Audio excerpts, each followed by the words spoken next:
गुरुजी, मन, बुद्धि, अहंकार और चित्त, ये चारों को मिलके अंतःकरण चतुष्टय बोलते हैं।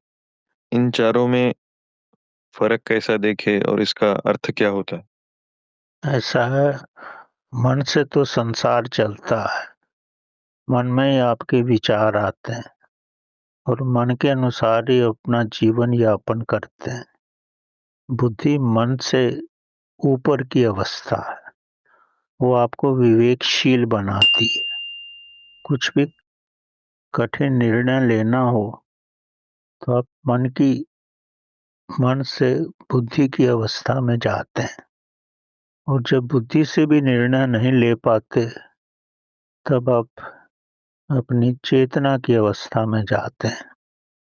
चेतना की अवस्था तभी होती है जब आपका मन शून्य होता है, उसमें कोई विचार नहीं होते।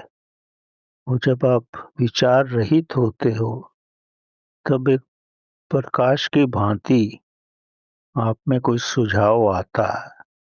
वो आपके बस में नहीं है। वो आप शून्यता में जाके कब परमात्मा आपके अंदर वो प्रकाश डाले, वो कहना बड़ा कठिन है। जब तक आप समय और स्थान से ऊपर नहीं हो जाओगे तब तक वो चेतना की अवस्था नहीं आती। वो कब आए कहना बड़ा मुश्किल है।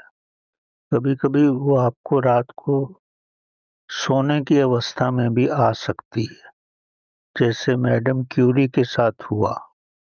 वो कई वक़्त तक एक समस्या पे उलझी रही और एक दिन रात को सोते हुए उठी और अपने अध्ययन कक्ष में जाकर कागज पर अपनी समस्या का उत्तर लिख दी। और उसको भी पता नहीं क्या लिखी और फिर आके सो गई। जब 2-3 दिन के बाद अपने अध्ययन कक्ष में गई और उसने कागज पे लिखा हुआ देखा तो उसको बड़ा आश्चर्य हुआ कि उसकी ही हैंडराइटिंग है और समस्या का सॉल्यूशन भी है। तब उसको ख्याल आया कि वही एक रात को उठी थी और लिख के फिर सो गई। तो परमात्मा आपके चित्त पे, चेतना पे कब समस्या का समाधान आए वो आपके वश में नहीं है। ये समय और स्थान से ऊपर जाने पर ही आता है। दूसरे रूप में समझो, आप ध्यान की गहरी अवस्था में हो और प्रभु का ध्यान करते हो बिना फल की इच्छा के।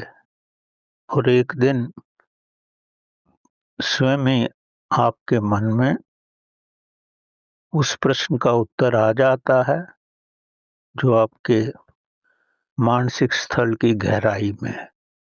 दुनिया के बड़े-बड़े आविष्कार इसी रूप में हुए हैं। मन की सोच से नहीं हुआ है। मन की सोच से तो वही होता है जो सांसारिक है, जो सतह पर है। प्रभु आपको जब कोई भी दिशा दिखाना चाहता है, कोई भी रास्ता दिखाना चाहता है, तो किसी भी अपने रास्ते से आपके चित्त पर अंकित कर देता। ये सब बड़ा गूढ़ विज्ञान है। मन और बुद्धि का स्तर में तो आप सोच सकते हो और जो ज्ञान आपको संसार से मिला है उसको अध्ययन करके जो आप चाहो वो आप निकाल सकते हो। पर अगर आपको गूढ़ रहस्य का उत्तर चाहिए तो वो चेतना से ही आता है और वो प्रभु की कृपा से ही आता है।